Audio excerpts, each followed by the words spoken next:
শীত যেহেতু চলে এসেছে খাবারের আমাদের একদম মুখের রুচিটা যেন আরও বেড়েই গেল। আজকে বেশ কয়েকদিন ধরে আমি লং ভিডিও দিতে পারছি না অসুস্থতার কারণে। আ আমার অনেক কিছু রেডি করা আছে। চলে গিয়েছিলাম বাজারে। এটা আমার কয়েকদিন আগের ভিডিও। আমি মাঝখানে অসুস্থ ছিলাম, বিয়ে খেলাম। তারপর লং ভিডিও দেওয়া হয় নাই। আসসালামু আলাইকুম, হ্যালো এভরিওয়ান। আজকে খুব সুন্দর মজাদার একটি রেসিপি আমি সবার সাথে শেয়ার করব। আমার ভিডিওটি যে যেখান থেকে দেখবেন বা দেখছেন সবাইকে জানাই অনেক অনেক সালাম এবং অনেক অনেক ভালোবাসা। তারপরে হচ্ছে যেটা করব আমি এই বড় মাছগুলো একটু ভেজে নিব। একটু ভাজা, ভাজা করে নিব। আমার যেটা ঘটেছে যে সেদিন আমি বাজারে গিয়েছিলাম। মাছ এনেছি অনেক রকমের। কিছু ভিডিও ক্লিপ দিতে আমি দেওয়া হয়নি। ক্লিপটা নেওয়া হয়নি। আর এই মাছ ভাজতে, ভাজতে আমার রান্না রেডি করতে, করতে আমার গ্যাস চলে গিয়েছিল। এই রান্না অপেক্ষায়, অপেক্ষায় আমি আমার গ্যাস সিলিন্ডার আনার জন্য ফোন দিয়েছিলাম। সেখান থেকে আসতে, আসতে লেট করে ফেলেছিল।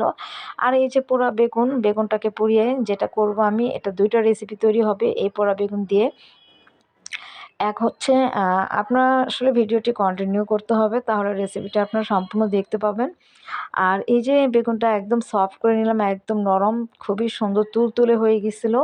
আর এই যে আমি রেডি করে নিলাম টমেটো, ধইনাপাতা আর এই যে গুঁড়া মাছ, এটা হচ্ছে বেলে ব্যাং মাছ, তারপরে ভুতুম মাছ যেটাকে বলে, আর পেঁয়াজ, কাঁচামরিচ পেস্ট।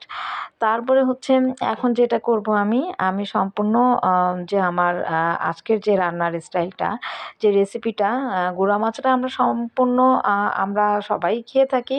সম্পূর্ণ রেসিপিটা আমাদের জানাই আছে। তারপরেও হচ্ছে আজকের রেসিপিটা একদম একটু এক্সেপশনাল। এক্সেপশনাল বলতে এটার টেস্টটাও কিন্তু এক্সেপশনালই হবে। এই যে আমি পোড়া বেগুনের হাফটুকু দিয়ে দিব আমি হচ্ছে এই মাছের মধ্যে। হাফ বেগুনটুকু দিয়ে আমি মাছে দিয়ে দিলাম, আর হাফটুকু দিয়ে কিন্তু আমি আরেকটা রেসিপি তৈরি করব। সেটা কিন্তু দেখতে হবে শেষ পর্যন্ত। তারপরে হচ্ছে আমি পরিমাণ মতো লবণ, মরিচ, হলুদ যা, যা লাগে সবটুকুই আমি দিব এখানে। একটু ঝাল করব, একটু ঝাল দিব। আর হচ্ছে আমি এখানে ২ রকম মরিচই অ্যাড করব। শুকনা মরিচের গুঁড়াটাও অ্যাড করব, আর বেশি করে কাঁচামরিচ দেব। কাঁচামরিচের ফ্লেভারটা কিন্তু গুঁড়া মাছের সাথে কিন্তু অনেক, অনেক বেশি ভালো লাগে। তারপরে হচ্ছে এই যে আবার কিন্তু আমি কাঁচামরিচ পেস্ট পেস্ট কাঁচামরিচ, পেঁয়াজের পেস্ট, তারপরে আদা রসুন পেস্ট এখানে কিন্তু সবই আছে। তারপরে হচ্ছে আমি এক, এক করে কিন্তু সব অ্যাড করতেছি। এটা হচ্ছে ভাজা জিরার গুঁড়ো। ভাজা জিরার গুঁড়োটা কিন্তু আমি ২ বারে দিব। একবার হচ্ছে এখন দিব, আরেকবার নামানোর কিছুক্ষণ আগে দিব। তো এগুলো এখন আমার সব দেওয়া শেষ। তারপর আমি টমেটোটা অ্যাড করে নিব।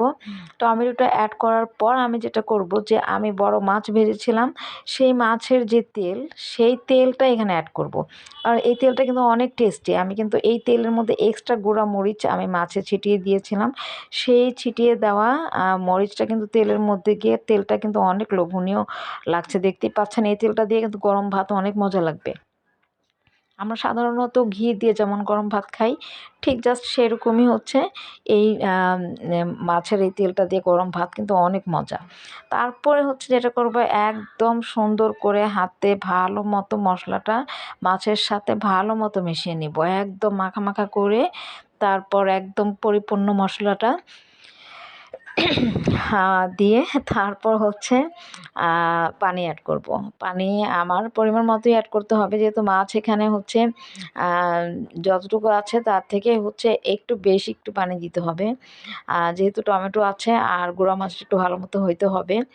আর এটা যে পোড়া বেগুনটা আমি অ্যাড করেছি, এইটা এতই, এতই সুস্বাদু যা বলার মতো না, যে তরকারিটা এতই মজা হয়েছিল।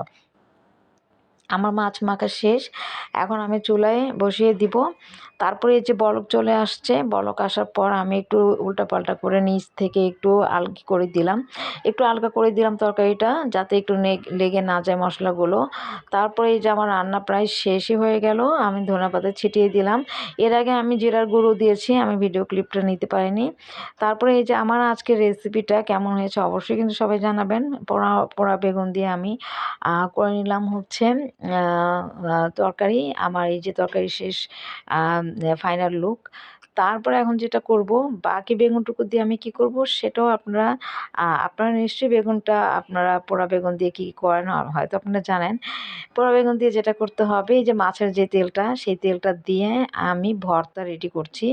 ভাজা মরিচ, শুকনো মরিচ ভেজে নিয়েছি, ধনেপাতা বেশি করে দিলাম, কাঁচা মরিচও দিয়েছি, 2 রকম মরিচ এখানে অ্যাড করেছি। তারপর হচ্ছে এই মাছের তেল দিয়ে এমনভাবে চটকে চটকে তারপর হচ্ছে ঝাল করে, আমার আসলে কয়েকদিন ধরে এরকম ঝাল ভর্তা খেতে ইচ্ছে করেছে। শুধুই দেখি যে ফেসবুকে শুধু বেগুন ভর্তা, বেগুন ভর্তা, বেগুন ভর্তা, বেগুন ভাজি, বেগুন পোড়া।